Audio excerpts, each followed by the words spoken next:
Did you serve aboard the USS Brownson? This destroyer carried asbestos in nearly every compartment. Here is where it was and who is responsible. The USS Brownson, hull number DD-868, was a destroyer built by Bethlehem Steel Corporation and commissioned in 1945. She served through Atlantic and Caribbean operations, Operation High Jump Antarctic, and Mediterranean with 6th Fleet.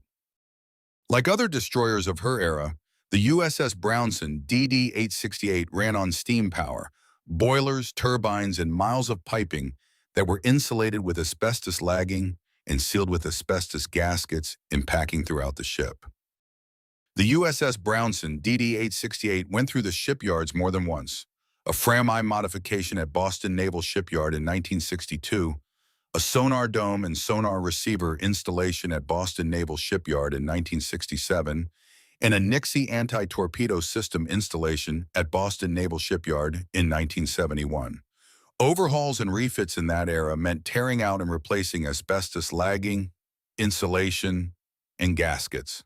Some of the highest exposure work there was for the shipyard workers and for the crew living aboard during the yard period.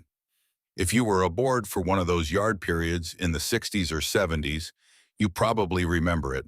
The ship opened up pier-side, old lagging, stripped off the steam lines and boilers, scaffolding and temporary lighting rigged through the engineering spaces, and the dust that drifted into the berthing compartments while the work went on around the clock.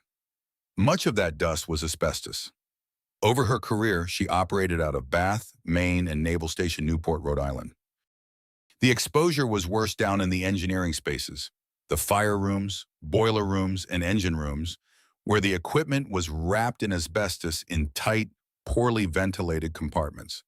The snipes, machinists' mates, boiler technicians, and enginemen, along with the hull technicians, pipe fitters, and water tenders, worked right in it.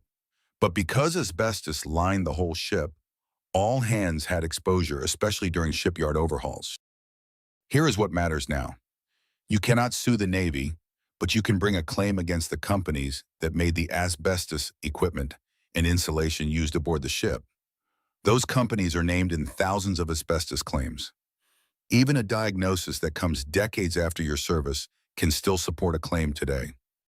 According to publicly filed asbestos litigation records, the equipment aboard the USS Brownson from many manufacturers has allegedly contained asbestos. Names that appear in the record include Babcock & Wilcox, Foster Wheeler, and General Electric Company, among many others. You don't have to remember every brand. An experienced asbestos attorney can go through the ship's records and service history with you and help determine the best avenues for a potential case.